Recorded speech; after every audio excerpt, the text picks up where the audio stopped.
Okay guys, this story starts on a drizzly Tuesday, which to be fair, is pretty much every Tuesday in Scotland.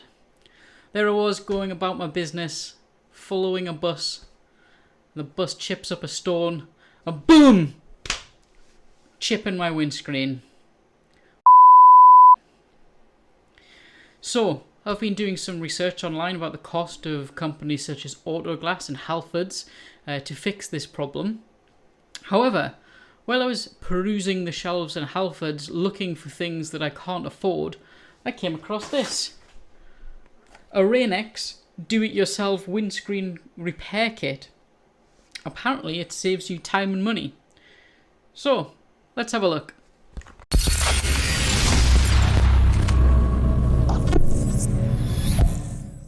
Okay, let's just have a quick look at what we get in the package here before we go out and start putting this on the windscreen. To be completely honest, I've never used this before or any product like it, so I've got no idea what I'm doing, but we're just going to go and we're going to learn together on this one. There's some information on the back of the package here, but nothing to do with the actual use of the product. So let's try and get this out of its packaging. Typical, never comes off first time. And let's have a look at what we've got.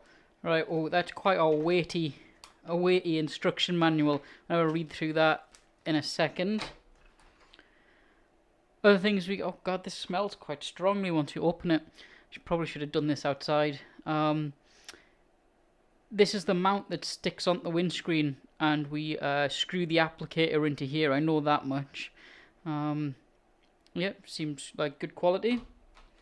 Here's the applicator itself. So I believe what we do is we put the resin in here, screw this down to the windscreen, and then force the resin into the chip by screwing this down. And then here's the resin itself. So what I'm going to do is I'm going to go ahead and read that instruction manual. It definitely looks thick enough that requires a beer while doing so. So luckily I've got some chilling in the fridge. Once I'm full of windscreen repair knowledge, we'll go outside and apply it to the car. Okay, you're getting this voiceover style because I'm pretty sure my neighbours think I'm weird anyway without talking to myself.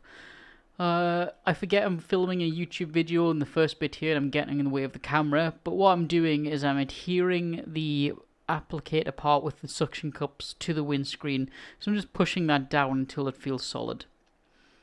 And then in a second, well right now, I remember I'm filming a video and put my hand out of the way.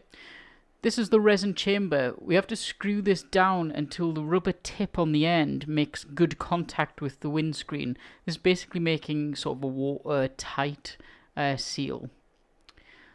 Then the instructions ask us to put 4 to 6 drops of resin into the resin chamber. I opted for 6, even though this is quite a small chip, but would rather put more in than not enough. Our next step is to get a hold of this. This is the pressure plunger, and we screw this down, and this pushes the resin into the chip. Now the instructions are a bit vague with how far you screw this down, so I screwed it down until I could just feel a little bit of pressure, that it wasn't so easy to turn. I was trying to check there to see if I had any leakage, and I didn't.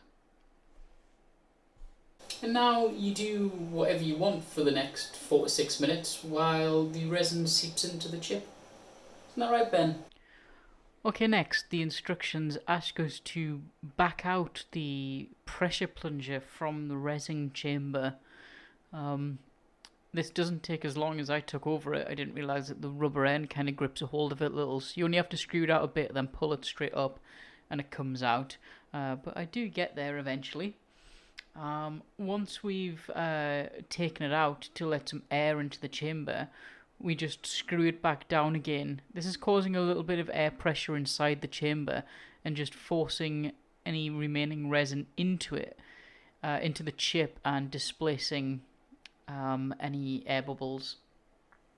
After we've done that, we then rotate the whole assembly counterclockwise to take the assembly away from the glass.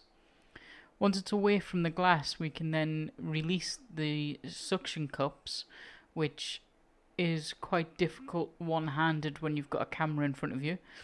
But I do get there eventually, and we remove it like so. Once that's removed, we put a drop of the resin into the top of the chip, where it's not quite filled all the way, and we cover that over with one of the resin strips that was actually folded up inside of the instructions, so we didn't see that during the unpacking of the product. So next, you do whatever you want for 10 minutes. Once the resin is fully cured, we can remove the curing strip and use the included razor blade that was also folded up inside the instructions, so we didn't see it on the product unboxing. We can use that to scrape off any of the cured resin that's got on the surrounding area. This can take a little while to get all of the resin off. It makes a horrific noise when you're doing it as well, but well worth it for a professional looking finish. So now we've gone from this to this. Now you can still see the chip a little bit, but only if you're looking for it. So all in all, I'm going to call this a success, and I can definitely recommend this product to anyone who has a chip in their windscreen and maybe half an hour or so to spend dealing with this problem. If you found this video useful or entertaining at all, please be sure to subscribe to the channel. It is very helpful. Please also like and comment. Thanks for watching.